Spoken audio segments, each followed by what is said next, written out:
Welcome to the Keelhauled podcast. I'm your host, CaptainLogun, and we've got a lot of Sea of Thieves news to cover today, so tie yourselves to the mast and hold fast. Ahoy there, pirates. I hope you had yourselves a good week and a good weekend. I know I did.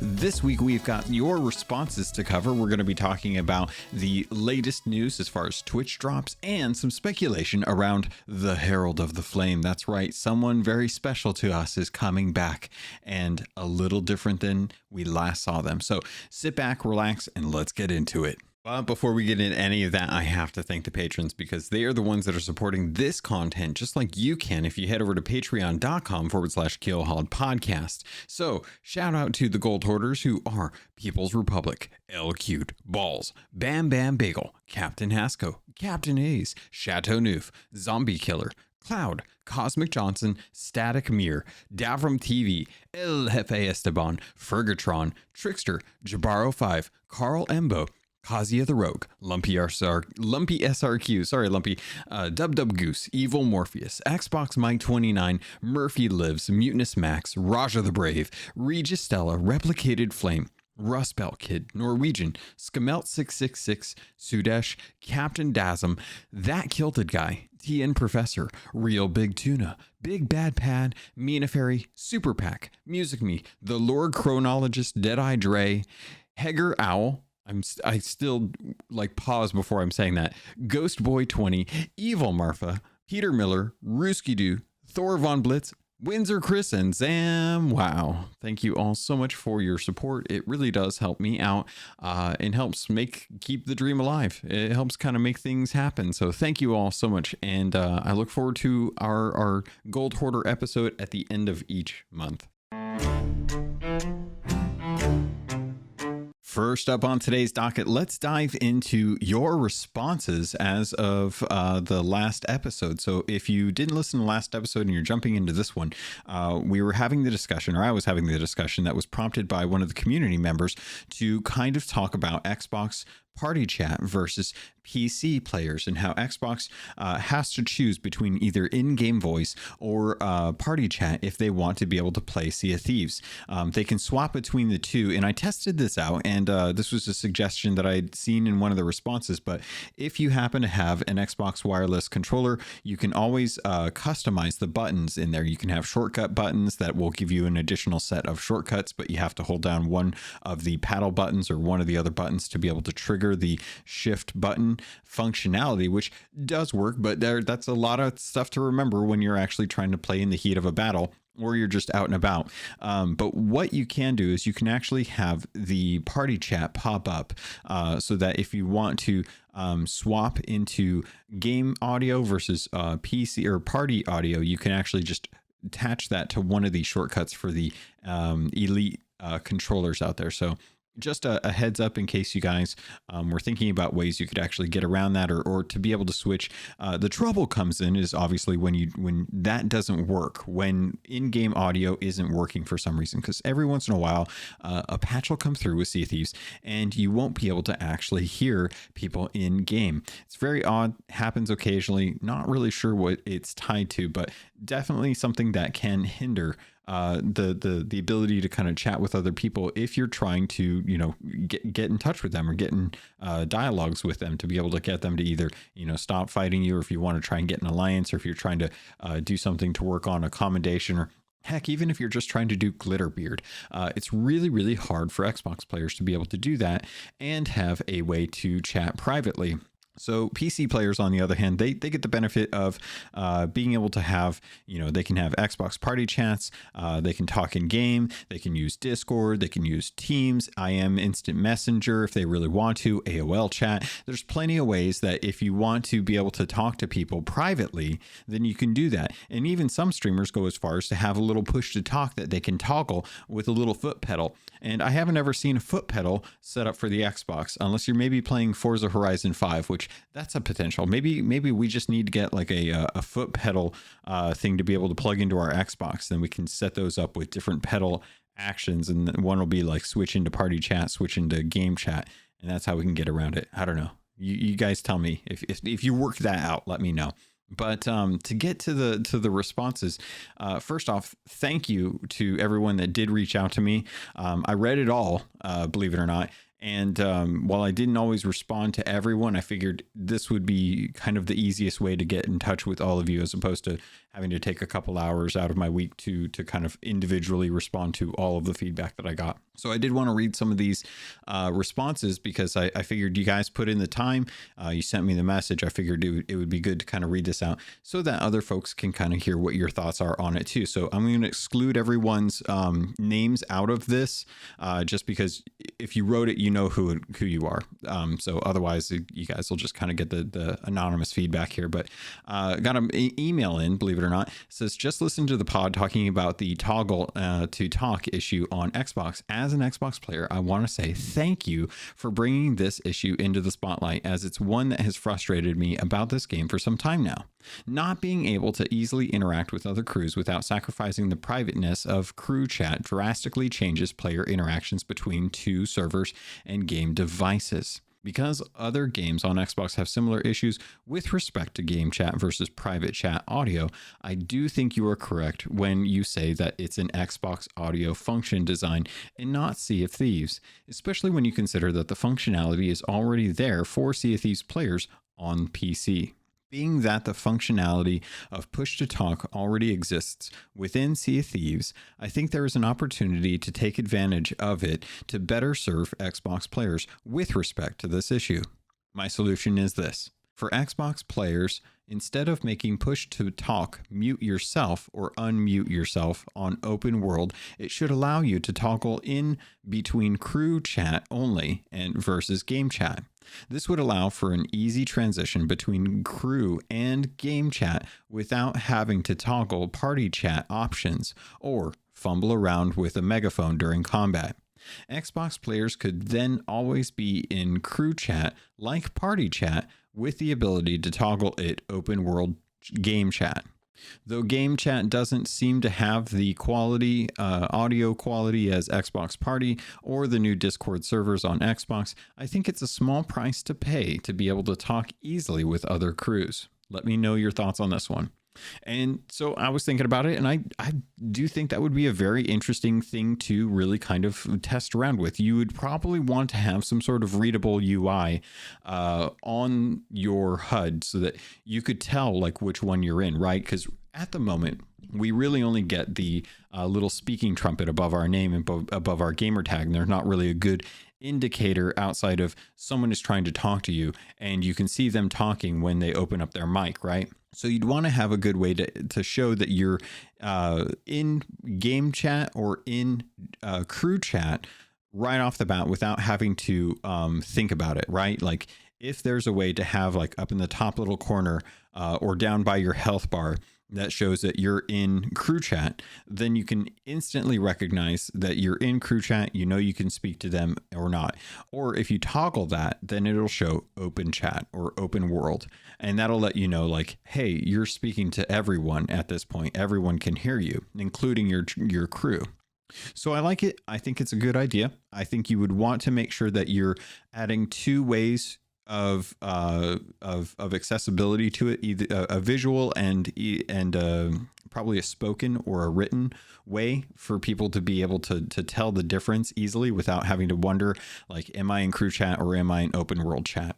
And if you could solve that, then I think you've got a good solution to being able to keep things privately with just your crew and then being able to change it so that it's just open world chat. And I think that's actually a fairly good solution for what we're talking about here. It would remove the necessity for Xbox Party Chat, which could keep things a little bit easier when you were trying to, what's it called?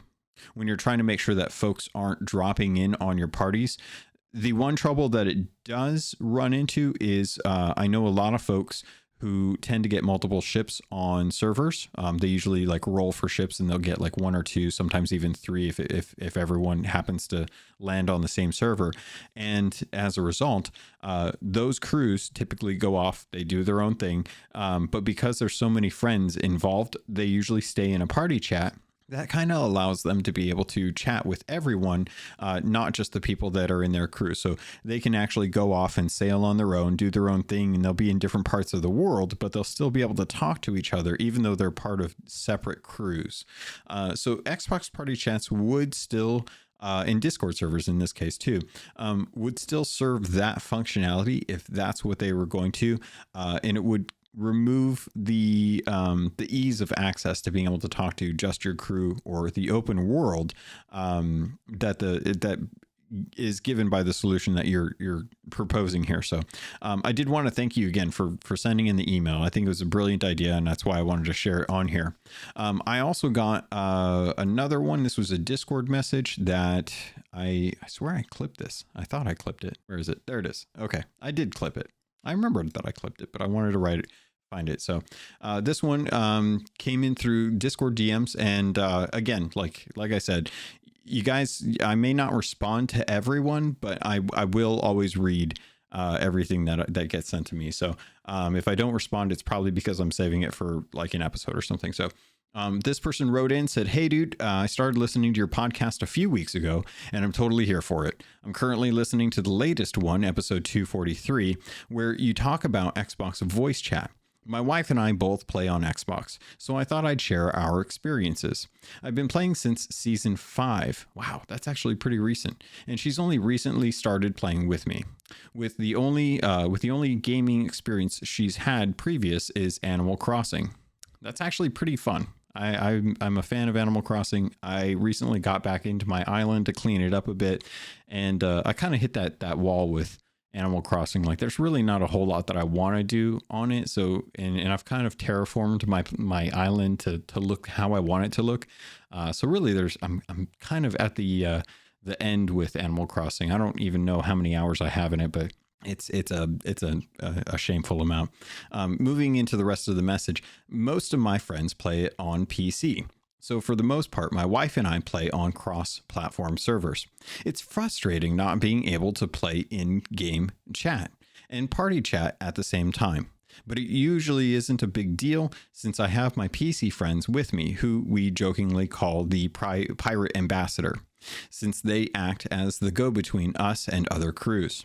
I do not believe PC has much advantage over Xbox other than communications. Xbox can hotkey items, etc., just like PC, and while it is a bit easier for PC to do the fancy swipe things with the mouse when they're using a sword, controller has an easier time with cannons. That being said, when I play SOT with just my wife, we tend to play on Xbox only servers. Why, Panda, you might ask? Well, let me tell you, my dude. While you don't believe PC players have a significant advantage over Xbox players besides communicating, side note, Xbox players can also play on keyboard and mouse. I thought about doing it.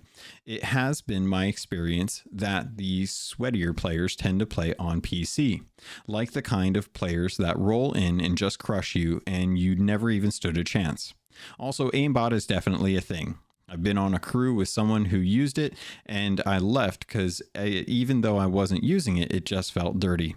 Anyways, the people that tend to find on Xbox the people that tend to find on Xbox only servers are A, brand new players / squeakers who picked up the game on Game Pass, or B, moderately experienced pirates who are trying to avoid PC players because they think they'd be at a disadvantage. Xbox only servers also tend to have lower population, so it all kind of creates a great atmosphere for me to play with my wife without having to worry about basically being a solo player if we get into a fight. LOL. As far as why Xbox can't be in party and game chat at the same time, it's my understanding that Xbox party chat and the game chat operate on the same client. So you can't hear both at the same time since the Discord feature allows work through the party chat. It's the same situation. I don't know if that's true. It's just what I've been told. If it is true, the issue would be on Microsoft's side, not Rare's. Sorry for rambling, but I love SOT and I got tired of talking back to you while I was painting and listening to your podcast. Passersby were looking at me like I was crazy. Well, thanks for writing in. I appreciate it.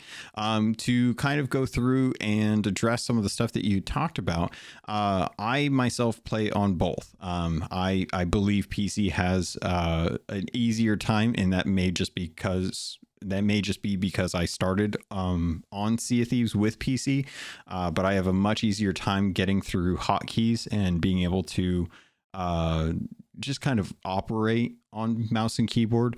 If I plug a mouse and keyboard into my Series X, I feel the same way. It's just a difference of which piece of hardware I'm using. Controller for me is I'm still good at controller, but realistically, like the turn speed is the biggest factor for me in that situation.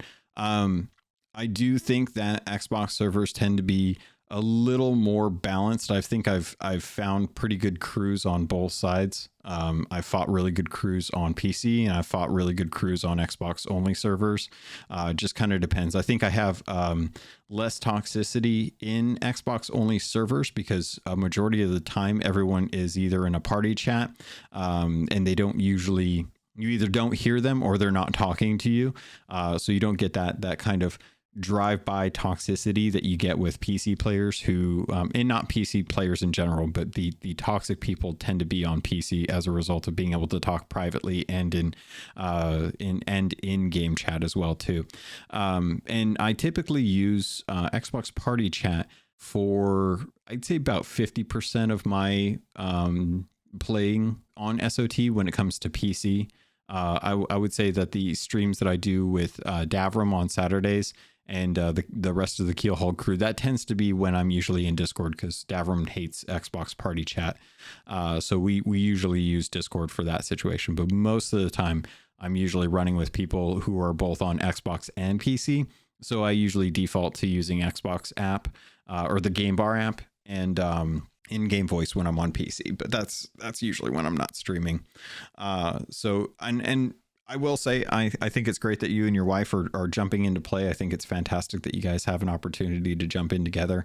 Xbox only servers are definitely a little more low key than I would say PC servers are. And I think that just is due to the nature of, who has access to the content. Like Xbox players on Xbox servers usually find out about Xbox only servers, and you're usually going there because they know it's going to be a little more even keel as far as balance go.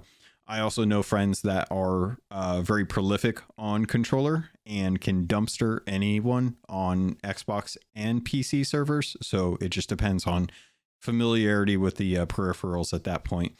But generally, I kind of hand it more towards PC players having a little more of an edge just because of the nature of the interactions. But again, it's all kind of perspective in some cases. Like you can point to stuff and say like, well, mechanically, this is easier on this versus this, but it really does come down to the player, right? It comes down to how good are you with the controllers that you're using? How good are you with the mouse and keyboard that you're using? Like I don't do any of the weird DPI stuff that a lot of first person shooters on PC know how to do. Like I know that I have a DPI and I know that I can change the DPI, but I forget that I have DPI probably 99% of the time that I'm actually playing anything that pertains to shooting something, until one day I'm like, oh yeah, I forgot. If I'm going to be sniping, I could probably lower the DPI and that'd make it a little bit easier. But the whole flick thing, I don't even bother with that. I don't know how those guys do it. Not something I want to learn. No, don't play anything that really needs me to do that. So, but thank you again for writing in. It was great to get some of the feedback from you guys.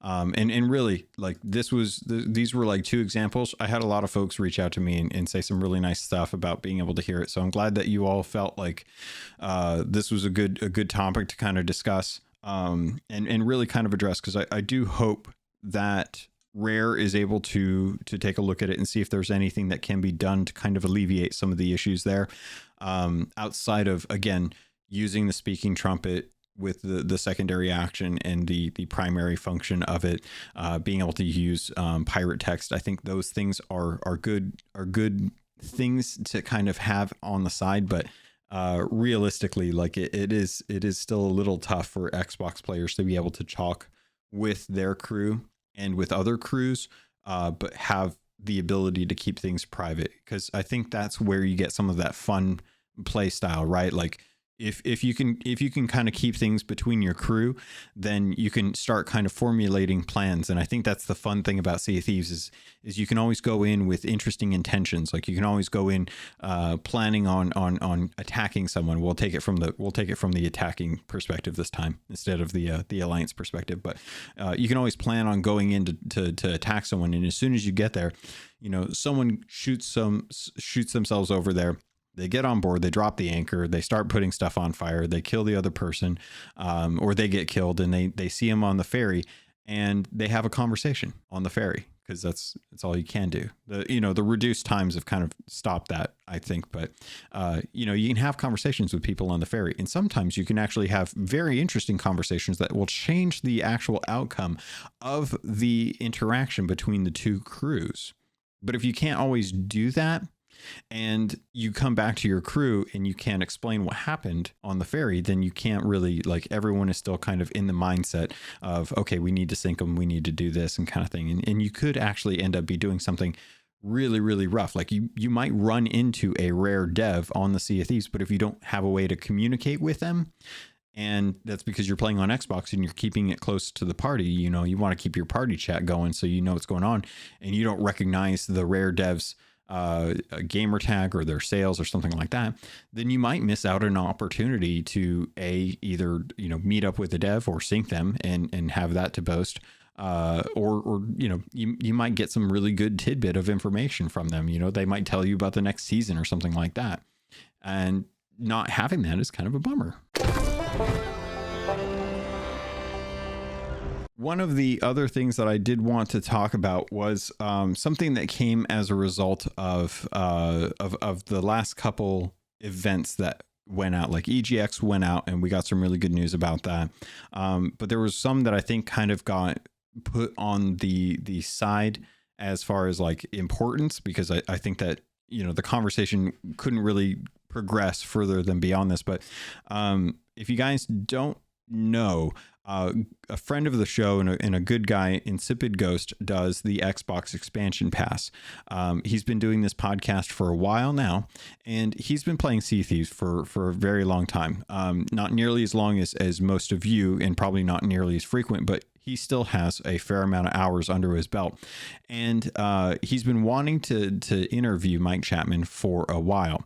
And I wanted to let you guys know about this, because this most recent episode that just came out as of the time of the recording is available now, and he actually has a very interesting interview with Mike Chapman. Now, I know Mike's been doing the rounds. I saw him over on Blubber's podcast, as well as Insipid Ghosts, and I know that Chris Alcock was over recently on the oh my gosh, why am I blanking on this? Conversation, which is it's a play on words for Donkey Kong, but Kong, Kong, versation, talking about the book. And I haven't talked about Heart of Fire right now because I'm about halfway through it.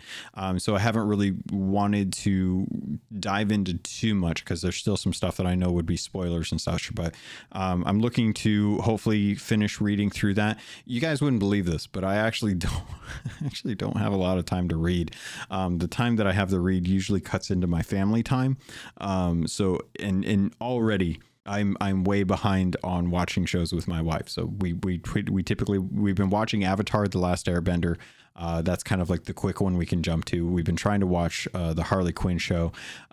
We've been wanting to watch, or we've been trying to keep up on the House of the Dragon Game of Thrones show. That's like the one that we're religiously trying to watch each week. But like shows like Andor, or no, what is the Star Wars one? Alderaan. I think it's Alderaan. The latest Star Wars one, haven't gotten to watch that yet. Haven't been able to jump into that. I've been trying to keep up on Cyberpunk, but that's not gonna work out. So for the most part, we'll kind of sit down and I'll try to read. And she may go watch what is she watching? Gilmore Girls right now, or like Bachelorette, or whatever the Bachelor in Paradise is, I think, right now. So I haven't gotten to finish that yet, because it's either making content, doing streams, recording podcasts. I surprisingly have not gotten a chance to really just kind of sit down and relax. I need to take a work day off so that I can actually go and just sit down and finish the book. But so far, I would say that the book is actually really good. And I'm getting off topic here because I was intending to do this as a plug for Insipid Ghost. So head over, go listen to the Xbox expansion pass for the interview with Mike Chapman. Luke is a fantastic interviewer. He's really good at pulling out really interesting questions. And Mike, as you know, is really good about giving good teases that don't kind of like dump everything off on the table and be like, all right, here's what we're doing, but gives enough to be able to get people interested. And so I wanted to read some of the details because as of the recording, it isn't out yet, but I got a little bit of a preview. So the discussion kind of comes down to how many teams are working on Sea of Thieves, what their roles are, and then they end up deciding, or they end up discussing the time gated content for games as a service as a title, how to keep the team healthy and avoid crunch, what planning room there is in the roadmap, and what that looks like for 2022, or excuse me, 2023 and 2024, and then kind of just what makes Rare special. So there's a couple more things in the interview that I'm not going to talk about, but I would recommend you go actually listen to it, because I think there's going to be some stuff that is talked about in there that pertains to a certain email that went out that I can't talk about. A, because it would be breaking NDA, and two, because I deleted it immediately. So I actually don't know what's in it, but if you don't know, there was an insider email that went out that, and they've been talking about the insider program on Twitter lately, so that people can actually like get on and log on and start testing features. I'm assuming it's pertaining to the next season because that's generally what the cadence is. Like, I don't think we're going to be looking at things for like season 9 at this moment. We're probably working on season 8 stuff in the Insider. I don't actually know because I don't actually do anything on Insider except report weird stuff that I find on Outposts. But I did see that there was an insider email, which means they're probably talking about it on Twitter, which means they're probably pushing out a build for people to test. So I'm hoping that the content that they're breaking in there is something that people like. If I had to guess, I would probably say that it's either what I want it to be, which is actually like a private hideout. Like I want like my own little private hideout that I can use some of those milestone things for, little trinkets. I'm hoping that's what it is. I can't imagine that's what they would want people to log on to test. I feel like that could be something that would just be able to do. So I'm assuming it's probably tied to an adventure that they want to test out that is probably in response to the Hunter's Cry, because I feel like they're trying to find out, like in Insiders, what do people do when they're put into another scenario that might be like the Hunter's Cry? Because if it does genuinely feel like they were a little broadsided by or blindsided. I think it's blindsided by the actual reaction to what happened during Hunter's Cry, which is why they had to kind of like push out that fix for it. So if I had to guess, the reason they're probably pushing people to Insiders right now probably pertains to another adventure that will involve multiple crews, because they want to see how people are going to react to each other the way that they actually reacted in Hunter's Cry when it came out, as opposed to probably what it was actually like in Insiders. Because I would imagine Insiders was probably like best case scenario if I had to guess, which is probably why they were so surprised at how things actually turned out. So I don't know. I would love to know, but I also don't want to be spoiled on it, because we just got a tease for the next adventure, which if you guys haven't had a chance, and I think I touched on this last episode, but if I haven't, then the Herald of the Flame is going to be the new adventure, and we're actually getting a trailer in hours at this point. Like it's less than a day away. We've got the Herald of the Flame. We finally got like a little teaser of it. I'm excited because Stitcher Jim is back. Stitcher Jim has the Ashen Curse now, and the little pendant. So there's a thumbnail on YouTube, and there's 34 people waiting right now. Who these 34 people are, I don't know who you are, but congrats for waiting this early. But Stitcher Jim is on the thumbnail at this point, and he has the Ashen Curse. He's not wearing his Ashen. Oh, what is it? The Ashen Reaches? No, what was the name of their crew? It was the Forsaken Shores Alliance.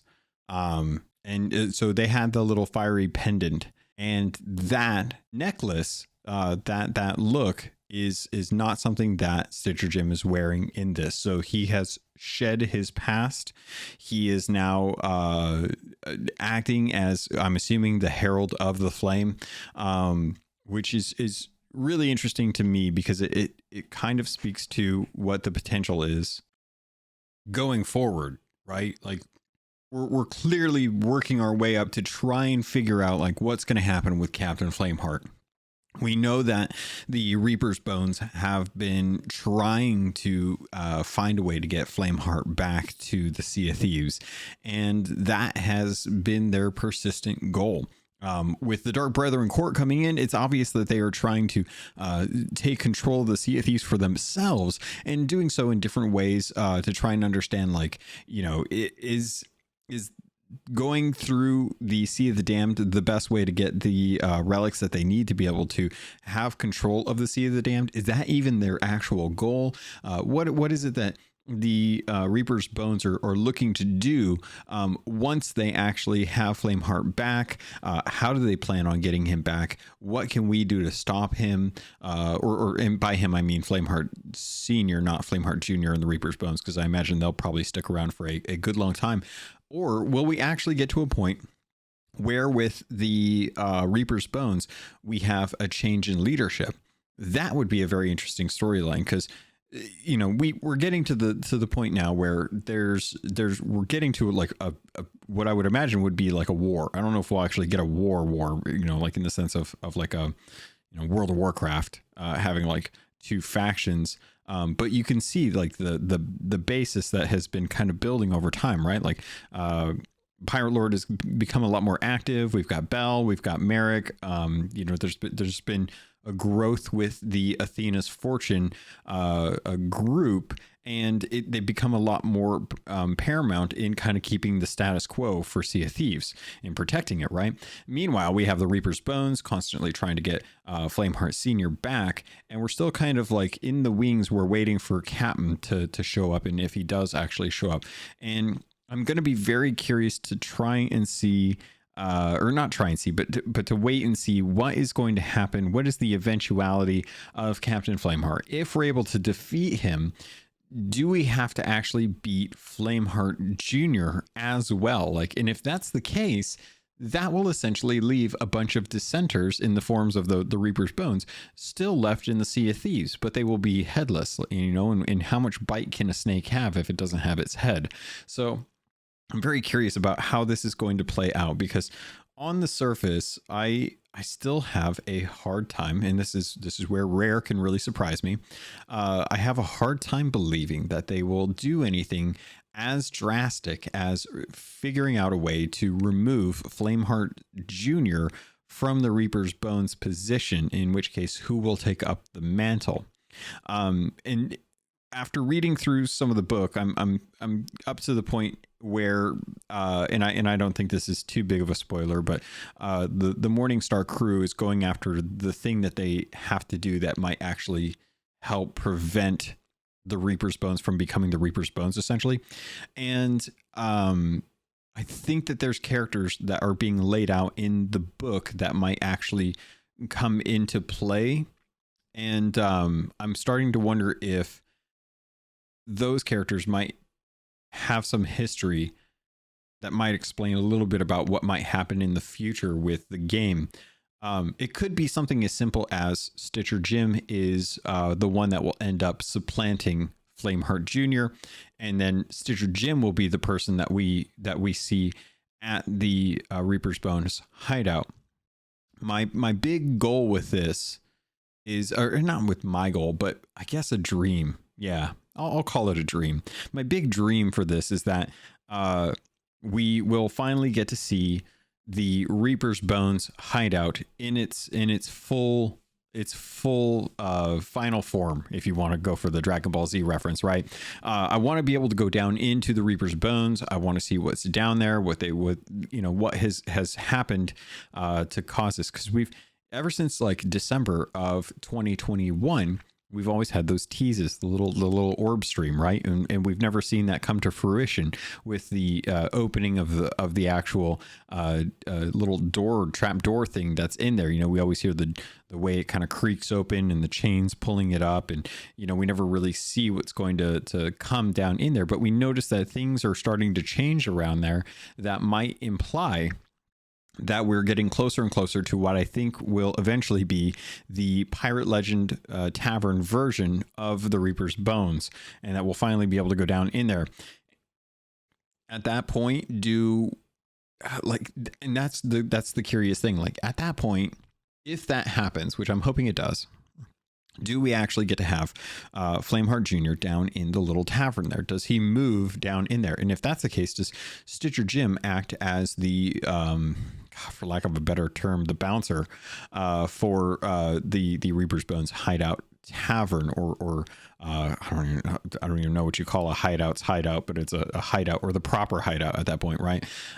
So I'm very curious to kind of see like where this is all leading to, what it's going to culminate in, because with Flameheart, he's been around so long, he's been so entwined with the story between like Duke and Stitcher Jim, with Pendragon. You know, just everything is kind of like he's been the looming over, or the baddie that's been looming over the Sea of Thieves for the entire story arc, for pretty much everything outside of the Pirate's Life campaign. So I'm very curious to see if we will get to a point where that will end, and if so, will the Herald of the Flame be kind of the kickoff to the end of Captain Flameheart, or the eventual fight between Captain Flameheart? And if that ends, does it end? And that's one of the community decisions that I'm curious about. Like, is that going to be a community decision?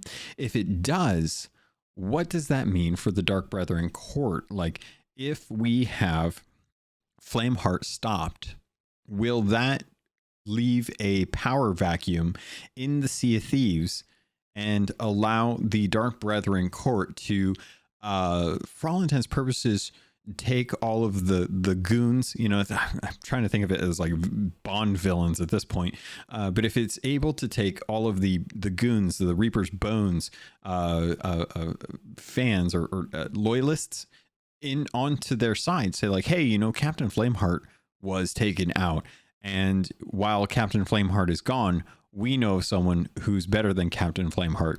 And as such, and it goes into the captain story, right? And then we start to actually get like the captain's history and information there, and we get to find out for real if it actually is Hook, and if it actually is Hook, how Hook's character will be fleshed out in a Sea of Thieves way, because I don't see it necessarily being a Disney story that they're wanting to tell, because I think they've been able to do that, and I think they've done a really good job with Jack Sparrow and Davy Jones and all that good jazz. But I do think that they want to keep the characters for Sea of Thieves, the lore-centric characters, based around what Sea of Thieves' inception of those characters are, because genuinely I think they have a lot more control over it. They can do what they want, and they don't necessarily have to worry about kind of making sure that too much is moved away from the actual like Disney aspect of those characters. Like, you can only take those characters so far before you start moving them into a direction that would be harder for Disney to really kind of separate the two lines of storytelling. Because right now we have Jack Sparrow, and everything that's happened in Sea of Thieves is considered canon for Jack Sparrow. I can't see them doing that with Hook as much as I think like an original version of the captain being Hook, but being the unspoken Hook. You know, he is Hook, but he's nobody calls him Hook. Everyone just calls him Captain. So I do think that if we get Hook, I think there's a closer chance that it will be something that's closer to what Sea of Thieves' Hook would be than Disney's Hook will be. If that maybe kind of makes folks feel a little bit calmer about the sense that Hook is Captain, and that Captain will probably come in if Flameheart is defeated, if the next community decision, which I think I would hope that Rare would make something, would be bold enough to do something like that. I don't know that they could really. I don't know if they want to do that, because it's obvious that they have a lot of story written out for the future of the game. Obviously, we've got the next 2 years kind of in the works as far as like general ideas of where they want the story to go. And the closer it gets to those storylines, the more they kind of flesh out as they're kind of like getting closer and closer to actually building the content for it. But I would love it if a community decision was to decide, like, does Flameheart stay? Does Flameheart go? How do we stop him? What happens to Flameheart Jr.? All that good jazz. I think it would be fantastic. And we're hopefully going to find out more about that with the Herald of the Flame. And I'm curious what this adventure is actually going to deal with, because like right now we've just had Belle going through Stitcher Jim's stuff and kind of looking for the importance, kind of information that she needs.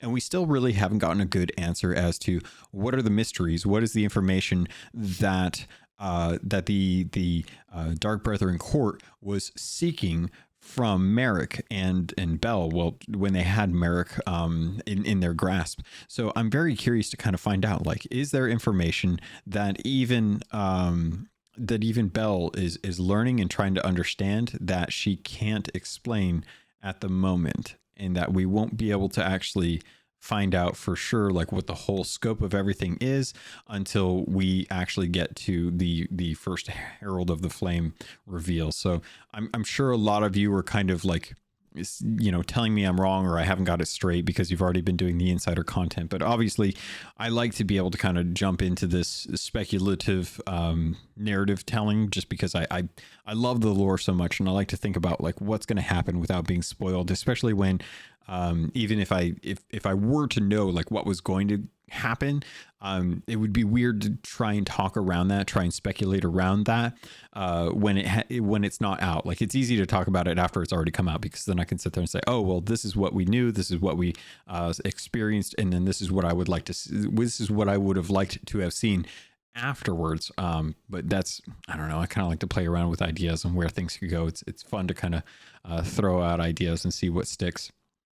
But I think that is it for that. Let's get into some of the stuff that's actually pertinent per date. And again, I know that the cinematic's going to be out on Monday. So if you guys are looking forward to that, let me know. Let me know what you guys think of it. I would love to get some feedback on that. You guys have been writing in about some good stuff lately. And then, of course, on this Thursday, the event will actually go live. So the 13th will actually be the kickoff for that. And believe it or not, we actually have some content that's coming for Twitch as well on the 14th. So if you don't know, Twitch drops are coming this coming weekend, and it starts on October 14th and goes to October 18th. You have 4 drops, and you need to be able to watch a partnered streamer for a partnered Sea of Thieves streamer to be able to get these. Each of the 4 items will require 1 hour per item. You'll probably have to claim it. Again, I would recommend going on to if you're using Google, I would recommend going on to the Google extensions page and looking for the automatic Twitch drops moments and points extension. It's a good one. You can set it up, look into it. You're going to thank me for later, because it will automatically claim any drops that come, as well as any points or channel points or any kind of moments. All of those are claimed. So I've been doing it for a while now, probably the last 2 months, and I've had 21 claims. And the last one was 9 days ago. I didn't have to touch anything. I just opened up the website and it did it for me. So it's a great extension, especially for those of you who can leave the page open but can't necessarily keep a timer going to be able to know like when the hour is up. And the 4 items in question are the Eastern Winds Sapphire weapons. And let me tell you, I'm looking at these. They're speaking to my style, because I don't know if you guys know this. You may know this, you may not know this, but if you don't know this, I love obsidian blades. I don't care what obsidian blade it is. I love obsidian blades. I am sad that the obsidian sword from the obsidian set does not actually have a black blade, but I love black blades. In fact, I've been using the Ferryman cutlass basically since the game came out, because it's the one sword that I've been able to have access to that has a black blade. So I love black blades. And the Eastern Winds Sapphire weapons are black and gold, and they look good. They look really good. So I would definitely recommend, if you can, set aside 4 hours of time, get one of these, get this extension so that you can set it up so that it'll automatically claim your drops, and go hog wild. Just let it take all of the Twitch drops that Sea of Thieves is willing to give, because I think you'll really enjoy these. I know I'm going to enjoy these drops, but that's coming. Again, remember, you have to be watching a Sea of Thieves partner. You have to be able to watch for an hour per reward, so 4 hours total. Doesn't matter when. You can do it anytime. All the rewards can be earned at any time during these dates. All you have to do is just make sure that you claim it after the first one goes through to get to the next drop. So really happy to see these. I think they've done a great job of designing the the Eastern Winds Sapphire weapons.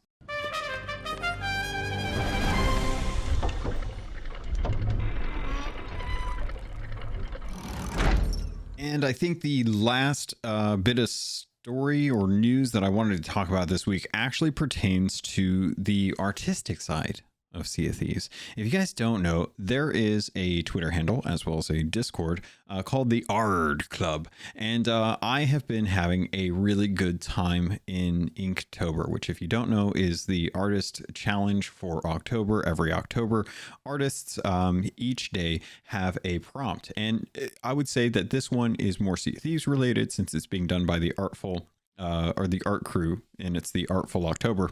But typically, artists usually get a prompt, and each month or each day is a different prompt. So I think it was match yesterday, if I recall correctly. And then like the day before, I'm looking here to see what it is. Let's see. So yeah, day 8 was match. Day 7 was trip. Day 6 was boutique or bouquet. Yeah, bouquet, not boutique. And then day 5 was like flame. So Sea of Thieves has been doing their own through the Art Club. And the Art Club has had different days as well. So day 1 was Lantern, day 2 was Trap, 3 was Ghost, 4 was Crooked, 5 was Candle, 6 is Crew, 7 was Dark, 8 was Sword, and 9 today is Ship. And I've been trying to partake in this. So if you guys don't know, over on the Artful Crew, or the Art Club, it is being run by Carrie the Legend, or Owl. And Owl is a fantastic member of the community.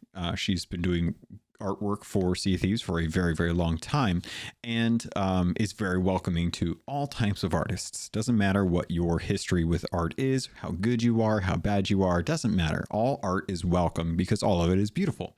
And I have been working with her for some stuff that I don't want to talk about just yet, but I'm hoping that I'll be able to in the future. And with that, I was easily convinced to pick up a new drawing tablet. And I had strayed away from this because for a long time I had been kind of on the back burner. I used to do artwork on the regular basis. I went to college for art.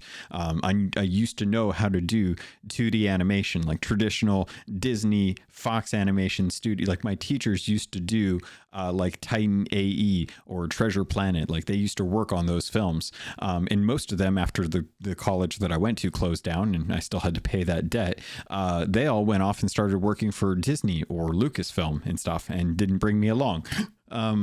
But I attribute that to other things. I got a job after college and I had to start paying off my debt, and I didn't get enough money to be able to buy a good enough PC to be able to run 3D programs back in the day. Nowadays, it's really super easy to be able to get into things like Blender and all kinds of stuff and get back into that. But I've been so far out of the game that it's going to take a lot of practice and a lot of studying to get back up to the state that I was. Aside from all that, I have been using the little X Pen Deco Mini 7 that Owl recommended to me, and I think it was like $40 online. I ordered that.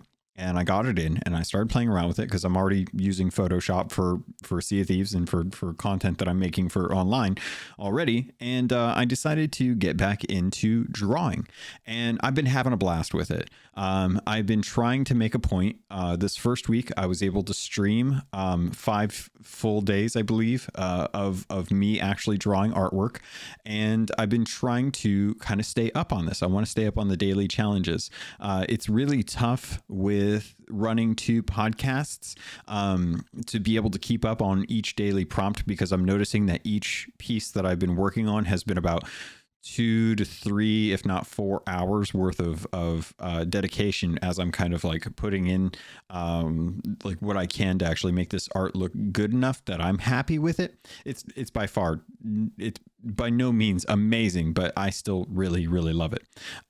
But I've been having a really good time. I've been leaning heavily on Shelley as my desired artist, kind of a chosen character to be using for a lot of these prompts. I've been having a lot of fun with that.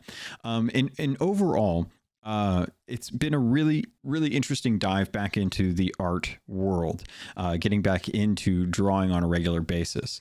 And I got to say that the Discord that Owl has kind of created with this, with the art club, is fantastic, and it's been really fun to kind of actually see like what everyone's been doing, how everyone's been contributing.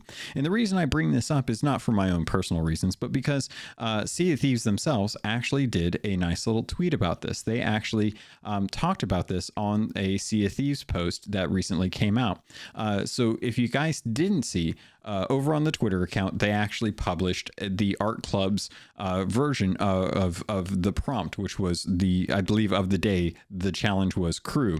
And so James Bowden over at the social media team as well as Jotaro, who is also part of the community team, and Could Be Carrie, who's also one of the community members, and then Matt Roth, who's one of the graphic designers over at Rare, who's actually been doing a lot of the community day artwork. He's been working hard on that, but he also does a lot of good work outside of that, just on like Marvel or just general artwork and for different IPs and things like that. He's just been drawing a lot.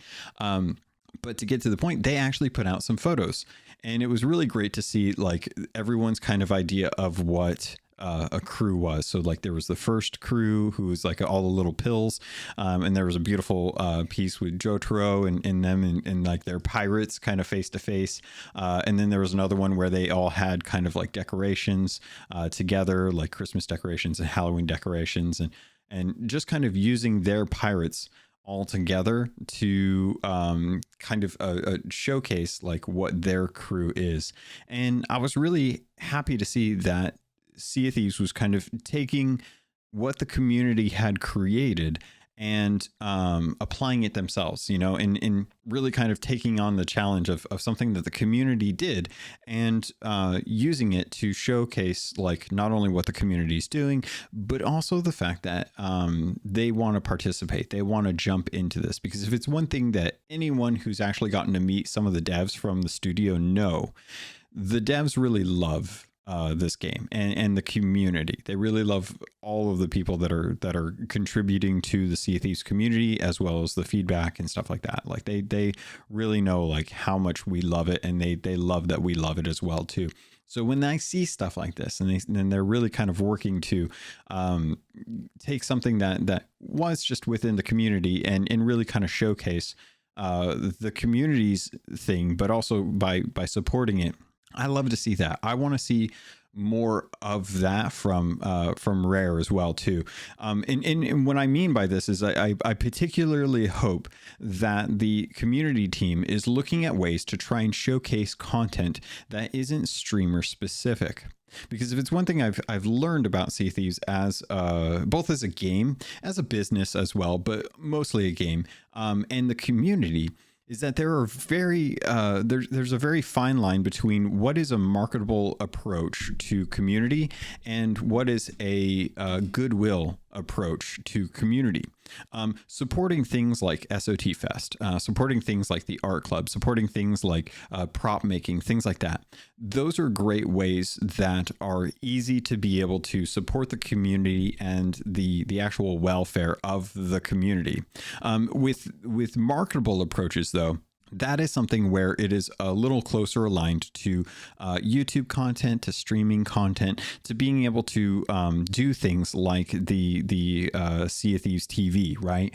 And because of that, because of the way that streaming can work with Twitch drops and stuff like that, it's a lot easier to go out and find Twitch streamers who are passionate about the game, who are interested in becoming partners, and who are dedicated to working on those days and I say working literally, on the days where you have Twitch drops, who have that availability, who have the freedom of streaming to be able to jump in and be able to go on to the Sea of Thieves TV stream. And because Rare is a UK-based company, it tends to make things a little bit easier for the folks that are working over there when they're working their typical jobs to be able to look at people that are on during the time zones where they can kind of manage what's going on in the channel, right? Like there are people that work for Rare that are on the NA side that are working in NA time zones, but most of the people there are generally support, and they're typically working through Microsoft due to legalities.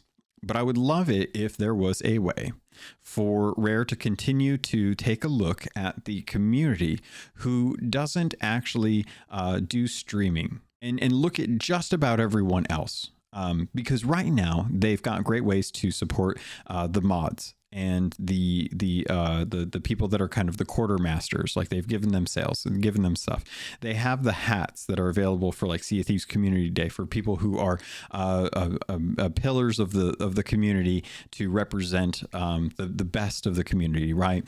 And they have things like that. But I love when we have things like this, which is kind of an art challenge. And they're starting to do this with the fashionista stuff where they're doing the style of thieves to be able to showcase like people who are better at style than they are at photography, to be able to come up with good designs for things like that. And it's really going towards a positive trend that I've noticed with the community team. And I really love that they're doing this because so many people are out in the community that are maintaining websites, that are updating wikis, that are writing articles, that are creating music, that are creating artwork, that are creating podcasts, that are creating content that is not just focused on the streaming aspect of Sea of Thieves. And because they are still very integral in my eyes to the community as a whole, to the healthiness of the community, they add to the pool of knowledge of people who have ideas about the game, about what they like about the game, what they don't like about the game. And their feedback, their creativity is expressed in a way that doesn't always get showcased because it isn't always a stream. Now, some people can stream your artwork. You can stream like videos and put them up on YouTube. You can put out your podcasts out there and stuff like that. But it's harder for Rare to actually have them on a list of these are the people that we want to reach out to promote stuff for the game. They're not necessarily the business approach for community content. And I really wonder if there's a way that we can actually do that. If there's a way that, for example, with podcasts, it's a little bit easier because I can have a code. That code can be tied to a website that you have to go to that is set up by Sea of Thieves. Now, of course, obviously anything developed in Sea of Thieves or by Rare has to, that has to get worked into the budget for people's time and energy, right? So it's not just as easy as coming up with a code and telling people to go to a website, but there's also the forums. And if there is a way that, say, like on the forums, if you go and you post 3 things about the Sea of Thieves community that you love, or 3 events that you thought were the best in Sea of Thieves and the best seasons that you had, then anyone that enters in through that forum on SOT would be eligible for a code. And that code would be something that would be promoted through the podcasts. And the code would then be picked, and that person could get a DM, and it would be their gamer tag would be added to the list of people who are going to be getting the code for that contest, right? So in the reason I bring this up is because Liz LaRue does a Sea of Thieves photo contest on the forums. And I talked about this in past episodes, so I know I'm kind of rehashing old news here. But that is a person who is a strong pillar in the community, but doesn't stream and makes props. So I'm wondering, and maybe this is a call to action for Rare, if they hear this or if people pass this information on to them, that there would be a way for artists to come up with commissions for Rare, or come up with things that they can do to see about adding value to the community that gets showcased by the team at Rare, so that those people can feel more included with the rest of the, let's call it the quote unquote marketable pool of people for Sea of Thieves, because it genuinely does feel from, and I don't want to speak for anyone else, but I will speak for myself. It does genuinely feel like the streamers tend to get preference when it comes to marketing material, when it does come to promotion for the game. And I'm not asking for special treatment, but I would like to be included in the conversations that are happening with that. I want to be in the room where it happens. And I know a lot of other people that are making content for Sea of Thieves, whether it's either drawing, whether it's articles, or whether it's some podcasts, things like that, or props, that would love to have this as well. They would love to be included in the conversation when it comes to what can be done to promote the healthiness of the community, because I think that is where the strength lies with Sea of Thieves, is our community. We are the people that are playing the games. We are the people that are making content for the games, and our voice is typically the one that gets spread around because of the type of folks that we want to bring into the game, right? Marketing will always bring new people in. Community is the one that teaches and cultivates that community, those new people. And it all kind of stems from the pirate code, and always going back to the pirate code, looking at the pirate code and thinking, how is this being represented in Sea of Thieves? What do you guys think about this? Do you like it? Do you think that would be fun? Is there something that you do that you think would be a fun way to kind of get Rare's attention? Like, what are you creating that you want to have Rare notice? And let me know. Let me see if there's a way that I can help with my content to help kind of promote that, whether it be through Twitter, whether it be through the podcast. I'm always curious. And to kind of tease this a little bit, I'm going to be bringing on a streamer very soon.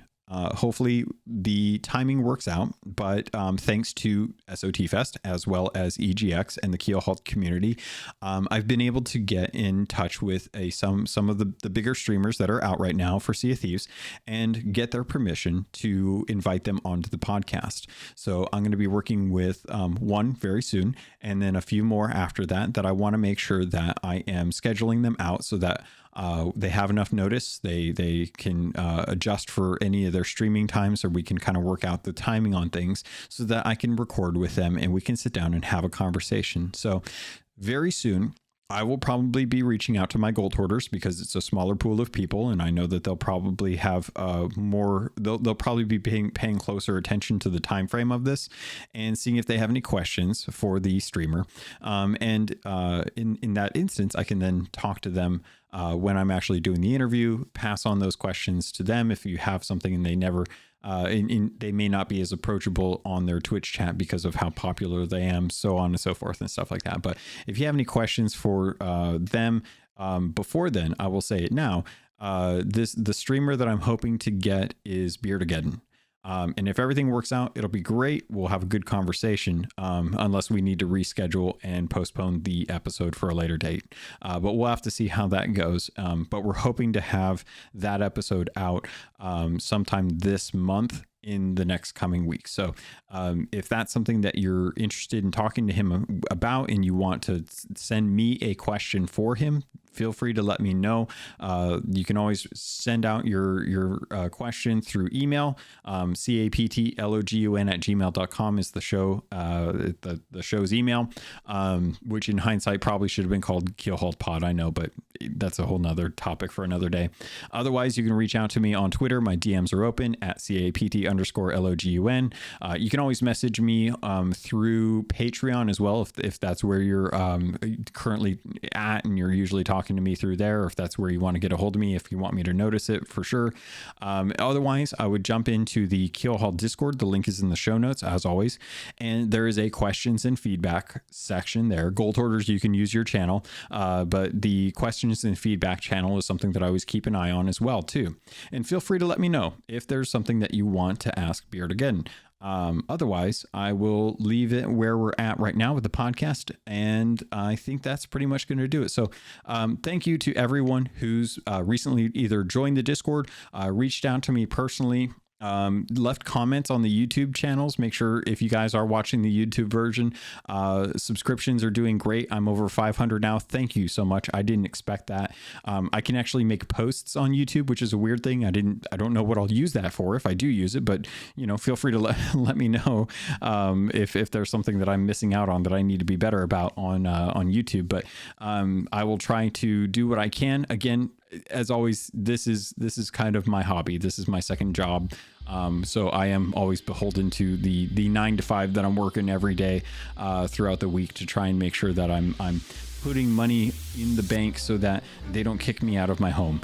But outside of that, I'm more than happy to look and read through all the feedback. I really appreciate all of your guys' feedback and prompts for topics on the episode as well, too. If you guys have a pain point that you want to talk about, or something that you wanted to have discussion on in the community to help galvanize your thoughts on it, feel free to let me know. I always love taking these prompts and sticking them in my pocket for a day when we don't have quite as much news. But Pirates, I think that's going to do it. So as always, thank you. I love you, and I look forward to sailing with you on the Sea of Thieves.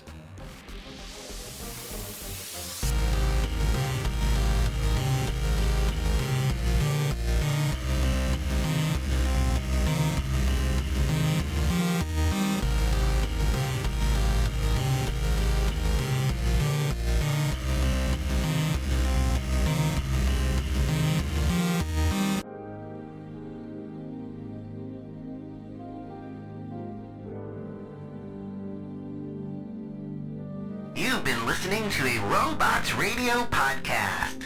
Smart shows for interesting people. Check out all the shows at robotsradio.net.